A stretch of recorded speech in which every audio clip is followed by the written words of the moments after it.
Votre avis nous intéresse. Sur Fréquence Évasion, manifestez vos mécontentements, criez vos injustices, poussez vos coups de gueule. Vous détenez une information crédible et vérifiée? Venez nous en parler dans Votre avis nous intéresse sur Fréquence Évasion. Exprimez-vous en toute liberté. www.fréquenceévasion.com. Dans quelques instants, nous allons parler, dans Votre avis nous intéresse, de la pollution des ondes des portables en compagnie d'Anne-Laure. Anne-Laure qui se trouve à Perpignan. C'est dans quelques secondes sur Fréquence Évasion. N'oubliez pas, le 09 79 35 29 60 est à votre disposition. C'est le numéro de la libre antenne, le direct live de Fréquence Évasion. Vous dites tout ce que vous avez à dire et ça sera diffusé directement sur notre antenne. A tout de suite avec Anne-Laure de Perpignan. Votre avis nous intéresse sur Fréquence Évasion. Anne-Laure, bonjour. Oui, bonjour. Alors vous êtes déléguée à Perpignan de l'association Robin des Toits. Oui, c'est ça, déléguée de l'association Robin des Toits et je m'occupe du regroupement de toutes les associations des Pyrénées-Orientales. Alors quoi de neuf à l'association Robin des Toits depuis que nous avions fait une émission? Nous avions fait une émission il y a quelques mois avec vous. On pourrait peut-être faire le point. Oui, il s'est passé pas mal de choses depuis le printemps dernier. Donc, il y a eu d'abord deux éléments clés. C'est la reconnaissance par l'OMS comme potentiellement cancérigènes des ondes type téléphonie mobile. Donc, les ondes sont les mêmes sur les portables et sur les antennes. Donc, le CIRC, le Centre international de recherche sur le cancer, a classé ces ondes dans la catégorie 2B, c'est une catégorie où est classé aussi le plomb, l'amiante. Donc c'est quand même pas rien, c'est un signe fort comme quoi il est temps de s'occuper de ce problème-là. Effectivement. Et ensuite il y a eu une résolution au Conseil de l'Europe, le 6 mai, qui demande aux États membres de protéger les lanceurs d'alerte que nous sommes, depuis des années que nous tirons la sonnette d'alarme, et aussi d'abaisser les seuils d'émission. Donc pour les antennes relais, on parle de 0,6 volts par mètre. Oui. Aujourd'hui en France, on est à 41. Donc vous voyez la différence. Et donc il faudra baisser les seuils très rapidement à 0,6 et par la suite à 0,2. Et vous avez eu des contacts avec les pouvoirs publics ? Oui, dans le département des Pyrénées-Orientales, il y a certains élus, certains maires qui sont d'accord pour faire quelque chose, effectivement, après la déclaration de l'OMS et le Conseil de l'Europe. Donc il y a des arrêtés qui sont en train en ce moment pour passer à 0,6.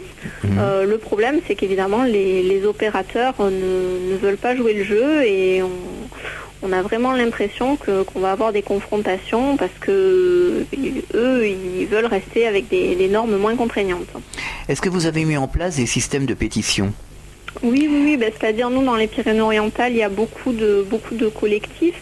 Alors beaucoup de collectifs parce que malheureusement beaucoup de problèmes d'antennes relais. On a des seuils très très élevés sur la ville de Perpignan. On a des plus de 3 volts par mètre, ce qui est quand même beaucoup, même si les normes sont très permissives à l'heure actuelle. Par rapport aux 0,6, c'est beaucoup. Et donc on a des pétitions en cours, que ce soit sur la ville de Perpignan, parce que maintenant on veut ajouter de nouvelles antennes, alors qu'on a déjà des émissions très importantes. On veut ajouter Free, on veut ajouter la 4G. Dans les villages aussi, des pétitions, on connaît Villeneuve de la Rao, où là il y a eu quand même 3 cas de cancer chez des enfants à l'école qui étaient à 200 mètres des antennes. C'est quand même pas anodin. Des enfants de quel âge ? Des enfants très jeunes, moins de 10 ans. Ah oui, quand même, Oui, moins de 10 ans. Et puis malheureusement, il y a des pathologies caractéristiques, c'est les cancers du tronc cérébral, et souvent chez des enfants, on retrouve ce type de pathologie. Il y a un collectif en ce moment qui est en train de se lancer à Bordeaux qui m'a appelé pour demander conseil parce qu'une gamine de maternelle, cancer du tronc cérébral, l'antenne est à 50 mètres. À force, les gens se posent des questions. Malheureusement, il est trop tard. Est-ce qu'avant il y avait ce genre de concert ou c'est récent, c'est nouveau, ça existe justement depuis que ces antennes sont en place ? On sait très bien que les cancers ont augmenté tout à fait, ces dernières années. Évidemment, c'est multifactoriel. Mais ce qui se passe aujourd'hui quand même, c'est que de plus en plus d'oncologues font le rapport entre les cancers et l'environnement de façon générale. Que ce soit les pesticides, pesticides, le nucléaire, et les ondes électromagnétiques en font partie. Il y a un rapport qui est sorti en 1997 au niveau européen, c'est le rapport Tamino. Et à l'époque, on disait déjà en 1997 que les champs électromagnétiques, on ne disait pas qu'ils provoquaient des cancers, mais on disait qu'ils augmentaient les cancers déjà existants, qui poussaient à leur prolifération. Depuis, il y a eu d'autres études et on a vu que aussi ils pouvaient déclencher des cancers. Bon, malheureusement, les lobbies de l'industrie sont tellement importants qu'on a du mal à se faire entendre, alors qu'il y a aujourd'hui plus de 1500 études internationales qui vont dans ce sens. Est-ce que vous n'avez pas l'impression que le cumul de toutes ces pollutions font exploser les taux justement de cancer ? Bien sûr, oui, bien sûr, c'est évident. C'est ce qu'on appelle l'effet cocktail. C'est l'effet cocktail entre l'air qu'on va respirer, ce qu'on va manger, les expositions, comme vous disiez, aux radiations, donc qu'elles soient ionisantes ou non ionisantes, donc champs électromagnétiques. Et puis tout ce qui est chimie, les pesticides aussi. Nous, on est en lien avec une association de recherche thérapeutique anticancéreuse, l'ARTAC, à Paris, dont s'occupe le professeur Belpomme. Et donc, pour lui, évidemment, il y a un lien entre les champs électromagnétiques et certains cancers, comme il y a des liens entre les pesticides et certains cancers. Est-ce que vous avez des plaintes des riverains ? Bien sûr, oui, des plaintes des riverains, donc ça peut aller des problèmes d'intolérance aux champs électromagnétiques, l'hypersensibilité, ça peut être des maux de tête insupportables, les gens qui sont des fois obligés de quitter leur maison parce qu'ils peuvent plus, ils supportent plus de vivre à côté de l'antenne. Bizarrement, quand ils s'éloignent, ça va mieux. Quand ils reviennent, ça recommence. Ils dorment mal. Quand ils vont dormir chez des amis où il n'y a pas d'antenne à côté, ça va mieux. Et puis hop. Donc bon, là, ça peut, à un moment donné, c'est pas de l'effet nocebo, quoi. C'est pas possible de se rendre. Quand les gens ont une maison, des fois sont propriétaires et tout, qui sont obligés de faire ce cirque-là. Bon, ça va un peu. C'est vraiment qu'il se passe quelque chose. Donc il y a ces plaintes-là. Et ensuite, nous, on constate. Alors il n'y a pas d'études scientifiques, mais nous, on pointe quand même tous les cas de cancer, de leucémie, même peut-être d'Alzheimer maintenant, puisqu'il est possible qu'il y ait un lien aussi. Ça accentue en tout cas. On pointe tout ça et c'est vrai qu'on s'aperçoit que quand on est proche des antennes, il y en a de plus en plus, quoi. Est-ce que vous organisez des manifestations ? Donc aux manifestations, pour le moment, on essaye de faire de la prévention surtout, parce que malheureusement les gens sont pas au courant. Nous, on n'est pas à dire il faut retourner à la bougie, mais on essaye de faire de la prévention. Il y a d'autres techniques, Voilà, il y a d'autres techniques moins polluantes. Pour que le portable fonctionne, donc c'est de baisser les seuils. Et on essaye d'expliquer aux gens comment se servir de leur portable, que c'est pas quelque chose à garder sur soi tout le temps parce qu'il émet en permanence. Donc il faut surtout pas le garder près du corps. Il faut l'avoir mais dans son sac ou plus loin. Il faut évidemment pas le garder comme font certains jeunes sous l'oreiller la nuit allumé. Il faut qu'il soit éteint absolument. Et ensuite il faut passer des communications très courtes. 6 minutes normalement, et avec l'oreillette filaire, puisque l'autre oreillette émet des ondes aussi, donc ça n'arrange pas le problème. Éloigner le téléphone portable au maximum du cerveau, donc avec l'oreillette filaire, et passer des communications très courtes. Et évidemment, ce qui se passe avec les iPhones aujourd'hui, aller sur Internet via un système sans fil, c'est très dangereux parce que les données qu'on transporte sont beaucoup plus importantes que lors d'une simple communication vocale, donc on en prend beaucoup plus. Il y a plus de puissance. Évidemment. Que faudrait-il faire aujourd'hui, justement, à votre avis ? Ce qu'il faudrait faire, c'est abaisser les seuils, premièrement, parce que les gens sont exposés à des taux trop importants. Et ensuite, on a le problème des antennes. Elles sont trop puissantes. Oui, elles sont beaucoup trop puissantes aujourd'hui. Elles sont beaucoup trop puissantes. Et surtout, il n'y a pas une implantation concertée. Ce que disait le Conseil de l'Europe aussi, c'est qu'il faut que l'implantation soit concertée, alors qu'aujourd'hui, les implantations sont imposées. Donc il y a quand même sur des communes rurales des emplacements suffisamment loin des habitations. Et en ville, on peut se débrouiller en baissant les puissances. Donc il faudrait déjà faire ça. Ensuite, que les pouvoirs publics soient à notre côté pour la prévention, comme ils sont à côté des associations pour les accidents de la route, pour la prévention contre le tabagisme, etc. Je veux dire, je pense qu'aujourd'hui, on a suffisamment de signaux alarmants pour que les pouvoirs publics participent avec nous à cette prévention. Est-ce que vous pensez que le gouvernement est un peu mou face à ces lobbies, à ces différents lobbies d'ailleurs, que ce soit pour les antennes, que ce soit pour le nucléaire, etc. Malheureusement, c'est le cas. Dès qu'on touche à des secteurs comme ça, clés, en plus maintenant les nouvelles technologies, paraît-il, c'est nécessaire à la croissance. Donc comme ils cherchent à tout prix de la croissance, je ne sais pas s'ils se posent la question de la santé. Et malheureusement, au niveau du Grenelle des ondes, en ce moment, les choses stagnent, les discussions stagnent et on n'est pas vraiment sur une optique de contraindre les opérateurs, alors que c'est ce qu'il faudrait faire aujourd'hui, parce que c'est vrai qu'il faut quand même savoir à un moment donné qui décide, qui gouverne, si c'est le politique ou si c'est l'économique et l'industriel. Vous me parliez à l'instant du Grenelle des ondes, vous pourriez m'en dire plus ? Que se passe-t-il à ce Grenelle des ondes ? Oui, donc le Grenelle des ondes, ça se passe à Paris, c'est depuis 2009. Donc ouais. Robin des Toits était au Grenelle des ondes.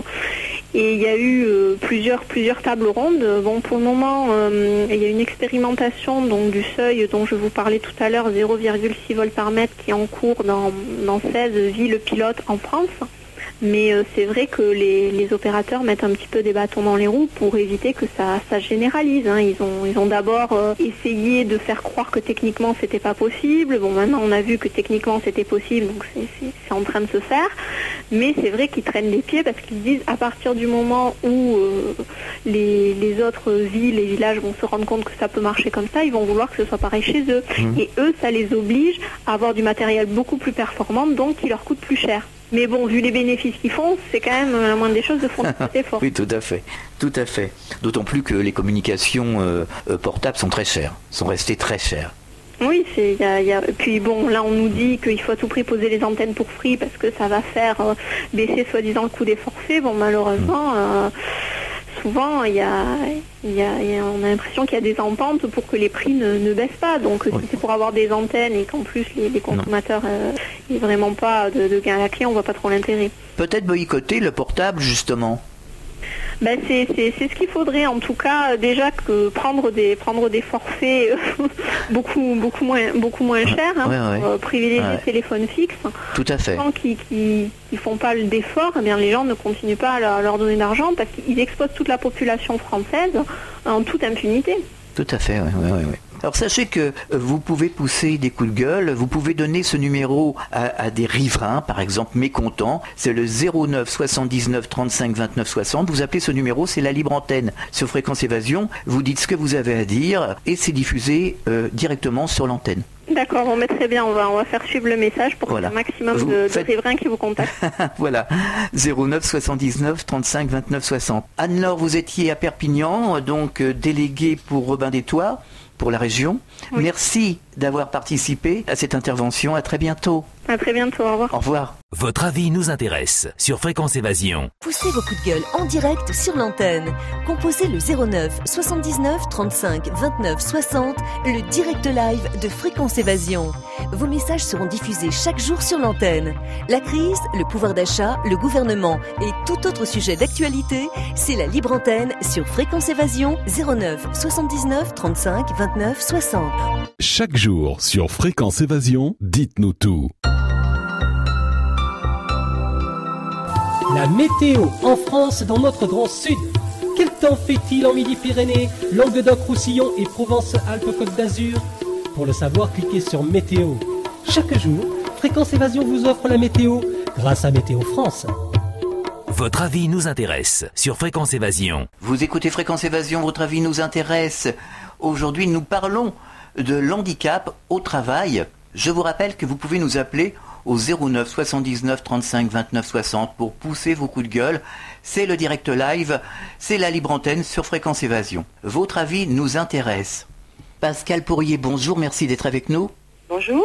Alors, vous représentez l'Association pour l'insertion sociale et professionnelle des personnes handicapées, c'est bien ça? En situation de handicap, tout à fait. D'accord. Quelles sont les actions que vous menez dans cette association? Alors l'ADAPT est une association donc nationale qui s'occupe des personnes en situation de handicap et nous menons une action au niveau du département du Vaucluse par le comité des réussites qui est d'accompagner les personnes en situation de handicap à retrouver un emploi. Quels sont les principaux problèmes rencontrés par les handicapés dans le monde du travail ? Alors les problèmes qu'ils rencontrent tout d'abord sont comme toute personne en recherche d'emploi, c'est une situation difficile à l'heure actuelle et qui est d'autant plus difficile qu'ils sont en situation de handicap, quelquefois visibles, quelquefois non visibles, mais qu'ils sont obligés d'évoquer parce qu'ils ont des contraintes dues à leur handicap par rapport à un poste. Leur difficulté est des fois de devoir changer de métier. Ils ont occupé un métier pendant des années, mais pour des raisons de santé ne peuvent plus tenir ce poste-là. Donc ils sont obligés de redémarrer une formation, de se réorienter et redémarrer à zéro une carrière professionnelle, ce qui n'est pas toujours évident, ni pour l'employeur, ni pour eux.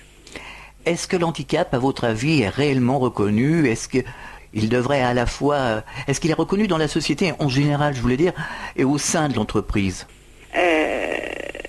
Le handicap, en général, je pense qu'il est assez peu reconnu parce qu'on a été jusqu'à présent assez peu confrontés au handicap dans la scolarité, dans l'enfance. Les personnes en situation de handicap étaient dans des écoles spécialisées ou un petit peu à l'écart, assez peu reconnues, vite hospitalisées. Enfin bon, on a déjà rarement été beaucoup en contact avec les personnes en situation de handicap. Donc on retrouve la même génération dans les entreprises qui ne sont pas non plus très habituées à travailler sur un plan d'égalité avec une personne différente, on va dire. Donc effectivement, il y a un regard qui est un petit peu écraintif à la fois et peur de l'inconnu. L'entreprise a une grande demande d'informations sur le handicap.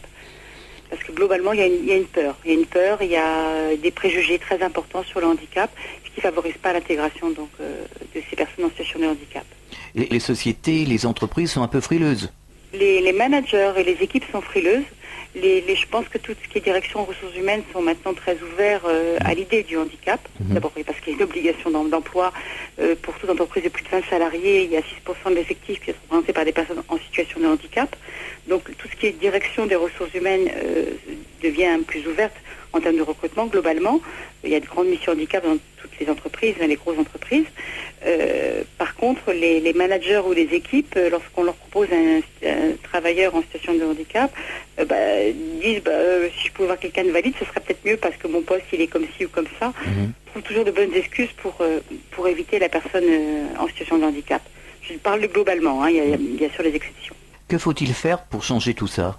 Il faut déjà que la personne accepte son handicap individuellement. Je crois que c'est très important. L'accepter, le dépasser et pouvoir mettre en avant sa compétence. Le handicap dans l'entreprise, c'est effectivement un devoir par rapport à l'entreprise, à l'obligation d'emploi. Et pour le salarié, c'est sa compétence qu'il doit mettre en avant. D'ailleurs, quand on les voit en recrutement, ils sont toujours très inquiets de savoir si on est recruté pour leur handicap ou recruté pour leurs compétences. Donc moi, nous croyons au niveau de l'ADAPT qu'il est important de comprendre la compétence, de la mettre en avant, de savoir expliquer son handicap clairement, sans fausse pudeur, mais sans détail non plus, en termes de contraintes. Je ne peux pas faire ça ou je peux faire ça. Voilà. Et rassurer. Rassurer son interlocuteur qui a peur, en fait, de l'absentéisme, qui a peur que la personne ne puisse pas tenir le poste, et puis qui ne sait pas, quand ça ne se voit pas, on ne sait pas ce qu'a la personne, ce que ça peut engendrer comme contrainte. Il faut peut-être adapter l'emploi au genre d'handicap. Tout à fait. Et quand on écrit, effectivement, la personne handicapée sait dire ce dont il a besoin en termes d'équipement matériel ou bien d'équipement horaire ou d'arrangement horaire, ou d'organisation du travail. Et de nombreuses entreprises maintenant s'ouvrent complètement au handicap en disant on peut adapter le poste, puisque c'est aussi dans la loi l'obligation d'adapter le poste de travail au handicap. Que peut-on faire pour vous aider, par exemple ? Alors nous sommes implantés en Vaucluse, non appuyés à un établissement de l'ADAPT, qui a des établissements de rééducation et de formation. Donc on est un peu tout seul en Vaucluse. La coordination au niveau du handicap n'est pas évidente. C'est que les personnes en situation de handicap et en recherche d'emploi n'hésitent pas à nous contacter. Donc ils peuvent contacter l'ADAPT directement, donc au siège social sur Paris, pour connaître les adresses des délégations régionales, départementales. Rentrer en contact avec nous de manière à ce que nos parrains bénévoles puissent les aider. Et également, les personnes en situation de bénévolat qui veulent faire du bénévolat se manifestent également auprès de l'association. Donc on a besoin de se faire connaître, qu'on sache qu'on existe et qu'on est là avec toute force pour aider les personnes à retrouver un emploi. Alors vous avez un numéro de téléphone? Oui, je vous donne le numéro de téléphone localement, c'est le 06 24 72 14 36. Et vous avez un site internet, bien entendu? Alors le site internet, c'est www.ladapt.net. Est-ce que vous auriez un message adressé au pouvoir public pour les sensibiliser, par exemple, à cette question de l'handicap au travail? C'est de rester ferme sur les positions de l'obligation d'emploi, parce que malheureusement ça passe par là. Donc de rester ferme sur ces obligations, d'aider les entreprises à pouvoir aménager les postes de travail. Mais bon, je pense qu'il est fait aujourd'hui. Maintenant, il faut bien serrer l'obligation, puisque public comme privé ont la même obligation et qu'on n'en est qu'à la moitié de la réponse par rapport au handicap. Au 8-6%, on est environ à 3,2%. Donc il faut effectivement continuer à forcer sur les obligations d'emploi et les formations. Mais ça, c'est l'État à lancer les choses. Maintenant, il faut que l'entreprise le prenne. Vous avez l'impression au niveau de l'entreprise que ça progresse quand même un peu? Ça progresse, bien sûr ça progresse. Mais il y a encore des choses à faire puisqu'il y a beaucoup de gens non qualifiés. Donc il faut aussi que l'entreprise accepte de former des personnes. Pascal Pourrier, merci pour votre intervention. Merci à vous. À très bientôt. À très bientôt, merci. Au revoir. Au revoir. Votre avis nous intéresse sur Fréquence Évasion. Soyez les acteurs de Fréquence Évasion. Réagissez à chaque instant dans le direct live au 09 79 35 29 60. Exprimez-vous en toute liberté sur la ligne des auditeurs 09 79 35 29 60. Pour participer à toutes nos émissions et pour votre promo sur l'antenne, contactez Fréquence Évasion, fréquenceévasion@hotmail.fr. Fréquence Évasion, l'interactivité et la libre expression.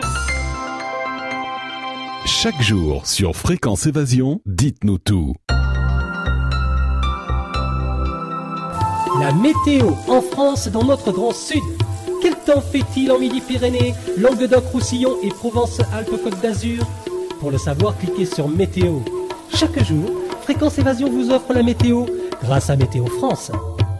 Votre avis nous intéresse sur Fréquence Évasion. Votre avis nous intéresse sur Fréquence Évasion. Dans quelques instants, nous aurons Marion Guérin en ligne au téléphone qui nous apportera son témoignage, qui a écrit un livre, un roman en mal d'enfant, et nous parlerons de l'adoption. À tout de suite. Votre avis nous intéresse sur Fréquence Évasion. Je vous rappelle que vous pouvez appeler le direct live, le 09 79 35 29 60. Vous pouvez pousser vos coups de gueule, dire ce que vous avez à dire. Ça sera diffusé directement sur l'antenne de Fréquence Évasion dans le direct live. 09 79 35 29 60. Votre avis nous intéresse. Marion Guérin, bonjour et merci d'être avec nous. Bonjour. Alors vous avez publié un livre en mal d'enfant aux éditions Le Manuscrit, c'est ça? Oui, j'ai choisi d'éditer ce livre dans cette maison d'édition parce qu'elle est assez innovante dans la mesure où c'était une des premières maisons d'édition qui faisait des livres qui étaient téléchargeables par Internet. D'accord. Pourquoi avoir écrit cet ouvrage? Quelle est la raison principale qui vous a poussé à écrire ce roman? Ce roman, d'abord, je l'ai écrit parce que j'écris depuis que je suis toute petite, donc depuis que j'ai 8 ans. En dépit du fait que j'écris des romans, j'écris aussi des paroles de chansons et des poèmes. Et c'est un petit peu mon premier roman parce qu'il est autobiographique et il livre un petit peu une partie de moi. Quelle est la thématique générale de ce roman? La thématique générale, c'est un couple.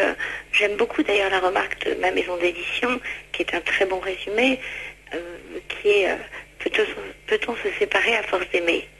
Et la réponse, dans mon cas, est oui.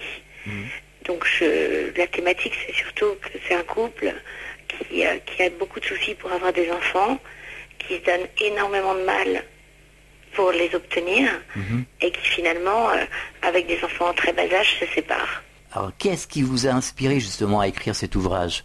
Un petit peu ma vie, parce que finalement, j'ai eu beaucoup de problèmes d'infertilité, et je voulais une famille.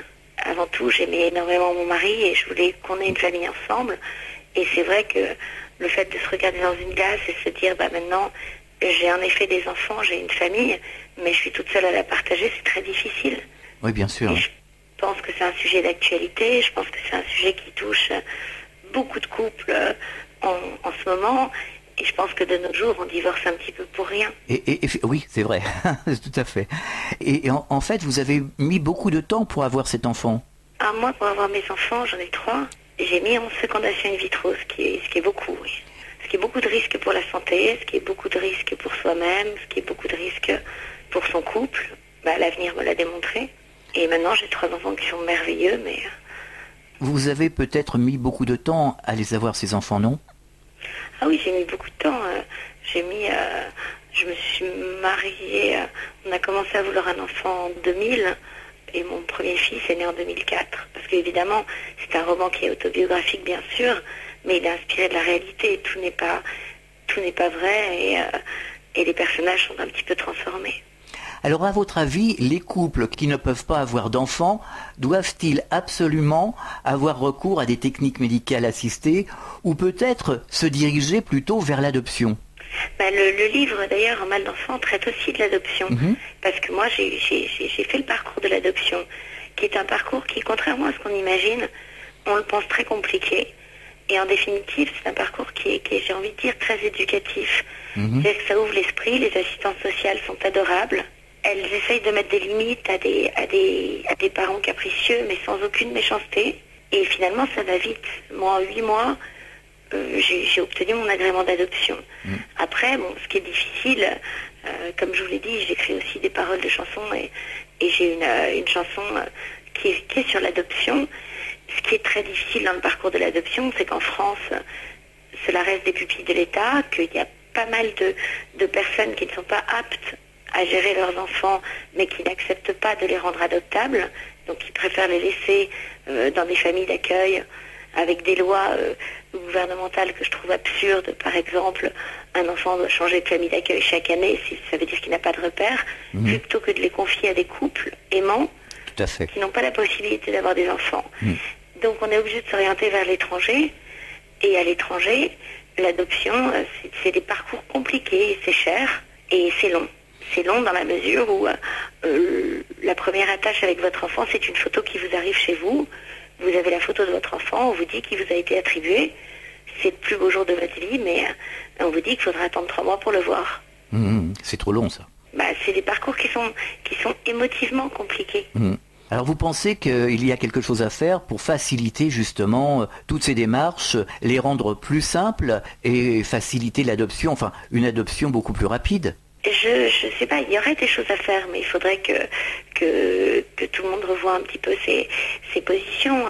Aujourd'hui, lorsqu'on veut adopter, on nous demande vraiment énormément de choses. Il y a une enquête sociale qui est longue, comme je vous l'ai dit, c'est 8 mois, alors qu'il y a des femmes qui sont toxicomanes, alcooliques ou peu importe, et qui ont des enfants en 3 secondes. Donc c'est un peu injuste comme parcours. Lorsqu'on est équilibré, qu'on s'aime, qu'on a une vraie famille, c'est un petit peu un sentiment d'injustice. C'est la protection de l'enfant. Bien sûr. À votre avis, qu'est-ce qu'il faudrait faire? Vous avez une idée? Moi j'ai une idée, c'est déjà que les couples qui ne sont pas en mesure de garder leur enfant, je pense que de les laisser, de les confier, parce que ça ne serait pas une adoption plénière. L'adoption plénière, ça veut dire retirer complètement l'identité des parents, ce serait juste une adoption partielle. Peut-être que ces gens-là devraient un petit peu plus réfléchir et se dire que l'intérêt de leur enfant, ce n'est pas de se balader de famille d'accueil en famille d'accueil, c'est plutôt de les confier à un couple qui soit sérieux et qui les aime. Oui, c'est très déstabilisant d'ailleurs de changer de famille d'accueil comme ça, un enfant. Déjà un enfant quand il est placé... Moi je trouve ça cruel. C'est cruel. Je trouve ça vraiment cruel. Je trouve que le mot c'est cruel. Il change d'école, il change d'univers, il change de monde et il n'a plus de repères. Or ce qui donne confiance en un enfant et ce qui fait de lui une personne qui a confiance en lui, c'est justement tous les repères qu'on peut lui donner. C'est cruel pour l'enfant et c'est cruel pour la famille d'accueil. Non, parce que finalement avec leur nouvelle loi, la famille d'accueil, c'est une loi qui est visée pour pas que la famille d'accueil s'attache. Ça veut dire qu'elles sont payées pour garder un enfant pendant 1 an, mais du coup, elles savent qu'elles n'ont cet enfant que pour 1 an. Donc forcément, elles s'en occupent pas de la même manière que lorsqu'on a un enfant pour la vie. Est-ce que vous pensez qu'on peut canaliser les sentiments avec des lois? Non, ça je pense pas. Mais je pense qu'il y a des gens humains et il y a des gens qui le sont moins. Donc il y a des gens qui le font parce qu'ils en ont envie Mais il y en a d'autres qui le font juste parce qu'ils sont payés pour le faire. Oui, alors on ne peut pas considérer que ce soit une bonne loi, parce qu'on ne peut pas considérer que si vous faites ça pour l'argent, on peut se poser aussi des questions pour le bien-être de l'enfant. Bien sûr, mais évidemment, mais il y a plein d'enfants que moi j'ai rencontrés parce que je suis assez sociale quelque part, parce que je me suis vraiment attachée au problème. Il y a beaucoup d'enfants qui sont maltraités par leur famille d'accueil, parce que c'est souvent des familles qui ont déjà des enfants à eux, et ils prennent un enfant pour un an, même pour leur propre protection personnelle, ils se refusent de s'y attacher. Donc vous pensez que c'est une loi qu'on pourrait remettre en cause? Moi je pense vraiment, oui. Je pense vraiment. À côté de ça, je pense qu'il faudrait favoriser l'adoption même dans les pays étrangers et la faciliter. Et je pense qu'il faudrait faciliter vraiment même l'agrément d'adoption. Moi j'ai eu beaucoup de chance parce que j'ai fait cette démarche, j'avais pas 28 ans, parce que normalement il faut avoir 28 ans, ou alors être marié depuis 5 ans.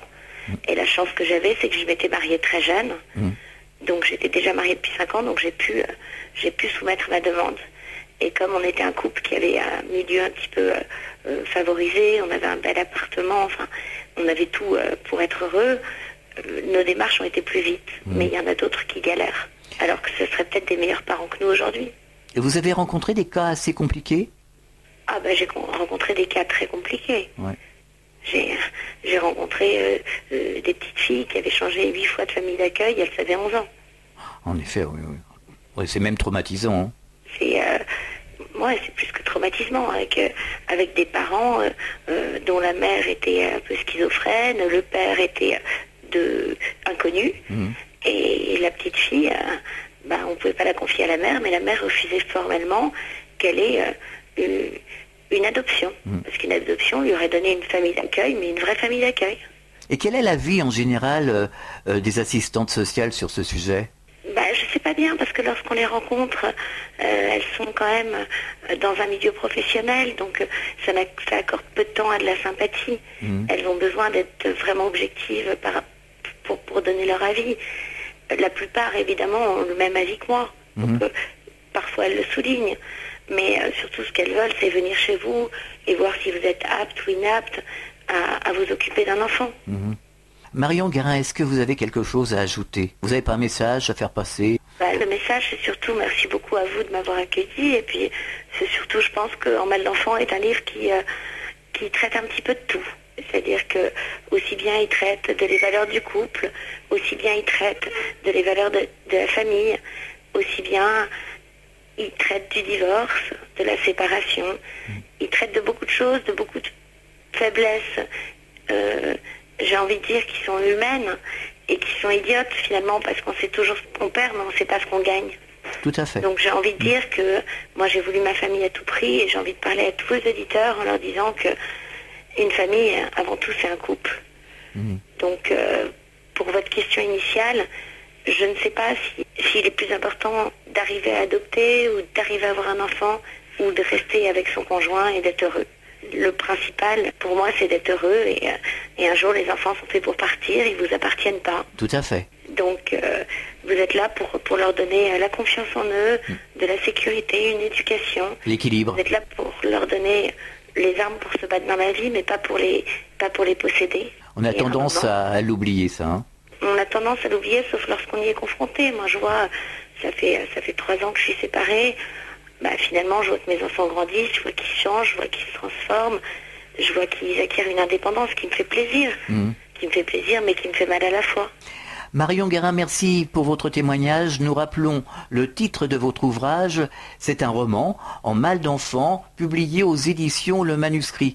Merci, à bientôt. Merci beaucoup à vous. Au revoir. Mélissa, bonjour. Vous vous appelez de l'Hérault, hein, c'est ça, Mélissa? Oui, c'est ça. Et vous voulez témoigner pour quel sujet? Eh bien, ça concerne le placement de ma fille qui a été abusivement placée. Oui, est-ce que vous pouvez développer? Oui. Elle a été placée parce qu'il y a eu des accusations calomnieuses des anciens voisinages où j'habitais à l'époque à Pézenas. Oui. Là, j'habite à Florensac. Et le problème, c'est qu'il y a eu une enquête judiciaire d'AMO du SEA d'âge de Béziers qui a fait l'enquête. L'éducatrice en question, qui s'appelle Dramé Sandra, a retenu que ce qu'elle avait envie de retenir. Elle a retenu les rapports des voisinages. Moi, j'ai porté des mains courantes, mais ça n'a pas marché, puisqu'apparemment, j'ai pas réussi à défendre ma cause. Et depuis, je suis passée au tribunal de Béziers. Et la juge qui s'occupe de l'affaire, elle veut rien entendre. J'ai changé d'avocate plusieurs fois, ça n'a rien donné. Et là, je suis privée de ma fille, je ne la vois plus du tout depuis 2 mois. Par accusation encore calomnieuse de l'assistante agréée qui garde ma fille. Et j'ai pas de pouvoir auprès d'eux. J'arrive pas à récupérer ma fille. Ça fait plusieurs fois que je fais l'appel à Montpellier, ça ne donne rien. Et quel genre d'accusation? Des accusations complètement graves quand même. Oui.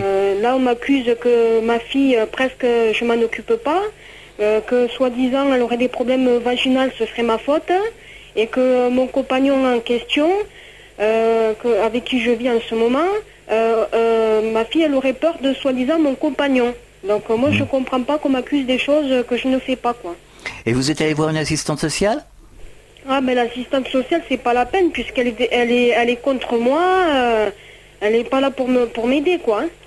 Parce que j'ai eu un passé assez chargé, on va dire que moi je suis moi-même une enfant de la DAS, et donc ils ont peur que je reproduise les mêmes choses que mes parents, donc ils me voient pas comme une adulte responsable. Oui, c'est le coup classique, ça. Voilà. Et qu'est-ce que vous comptez faire alors? J'essaie d'appeler les journalistes et tout ça. Ils s'intéressent pas à mon histoire parce que j'ai pas assez de preuves pour m'innocenter. Et là, récemment, j'ai eu des nouvelles de l'enquête judiciaire, puisque la gendarmerie de Capestan m'a appelé il y a 3 semaines de ça en disant que les propos des services sociaux ne tenaient pas la route par rapport à l'enquête de la gendarmerie qui a été faite. Comme quoi, ils n'avaient rien à me reprocher, la gendarmerie, quoi. Ça correspondait pas les accusations avec l'enquête. D'accord. Et là, j'ai fait appel, je sais pas ce que ça va donner à Montpellier, j'espère vraiment récupérer ma fille. C'est pour ça que j'essaie de trouver quelqu'un qui m'écoute, et qui soit attentif à ce qui se passe, quoi, parce que c'est malheureux d'être privé de son enfant. Bien sûr, bien sûr. Justement, on est en train de faire une émission sur l'adoption. Voilà, et vous arrivez à point nommé pour témoigner. Écoutez, Mélissa, vous nous tenez au courant? Oui. Vous allez peut-être déboucher sur quelque chose. Oui, à un moment donné, je vais arriver à quelque chose. Il faut persister. Oui, il faut insister, il faut pas lâcher le morceau, comme on dit. Tout à fait. Écoutez, je vous souhaite bonne chance dans vos démarches. Vous nous tenez au courant? Oui. Voilà. À très bientôt, Mélissa. Merci beaucoup. Au revoir. Au revoir. Mélissa qui nous appelait depuis l'Hérault. Votre avis nous intéresse sur Fréquence Évasion, c'est terminé. Je vous rappelle que vous pouvez appeler le 09 79 35 29 60 si vous souhaitez pousser un coup de gueule, si vous voulez faire passer un message, c'est la ligne directe des auditeurs, la libre expression 09 79 35 29 60. Votre avis nous intéresse. Sur Fréquence Évasion, manifestez vos mécontentements, criez vos injustices, poussez vos coups de gueule. Vous détenez une information crédible et vérifiée? Venez nous en parler dans Votre avis nous intéresse sur Fréquence Évasion. Exprimez-vous en toute liberté. www.fréquenceévasion.com. Fréquence Évasion.